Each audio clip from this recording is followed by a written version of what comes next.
আজ আনুমানিক বিকেল 5:30 নাগাদ মেচেদা ইস্কন মন্দিরে অনুষ্ঠিত হলো পুষ্যাভিষেক। পুরাণ মতে মকর সংক্রান্তির আগে গোপীগণরা শ্রীকৃষ্ণকে ঘিরে পুষ্পবৃষ্টি করেছিল। সেই থেকে অনুষ্ঠিত হয়ে আসছে পুষ্যাভিষেক। সেই প্রথা মেনে ইস্কন মন্দিরে আজ অনুষ্ঠিত হলো এই উৎসব। জগন্নাথ দেব, বলরাম দেব ও সুভদ্রা দেবীকে রাজবেশে সাজিয়ে বিশেষ পুজো অর্চনা করা হয়। বিভিন্ন রকম পিঠে পুলি মিষ্টান্ন অর্পণ করা হয়। পুজো শেষে ভক্তদের খিচুড়ি ও পিঠে পুলি প্রদান করা হয়। এই কারণে মন্দির চত্বর জুড়ে অসংখ্য ভক্তের সমাগম লক্ষ্য করা গেছে। দেখুন সেই চিত্র আমাদের সংবাদ মাধ্যমে।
তো আজকে বিশেষ একটা উৎসব যে পুষ্পাভিষেক, অর্থাৎ পুষ্প, অনেকে বলে পুষ্পা তিথিতে ভগবান শ্রীকৃষ্ণকে সমস্ত গোপীগণ তারা কি করেছিলেন না, ফুল দিয়ে অভিষেক করেছিল।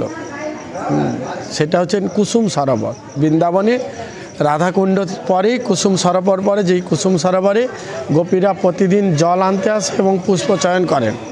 সেইখানে ভগবানকে প্রতিদিন ভগবান লুকি লুকি তাদের দেখে, তা যা ধরা পড়েছে সবাই তাকে রত্ন বেদিয়ে পুষ্প বেদিতে বসিয়ে এই তিথির এই পুষ্পা অভিষেক কেন না, এই পুষ্পা তিথি যেটা মকর সংক্রান্তি দিনের আগের মুহূর্ত ভগবানকে অভিষেক করেছিলেন বলে তাই এটা পুষ্পা অভিষেক।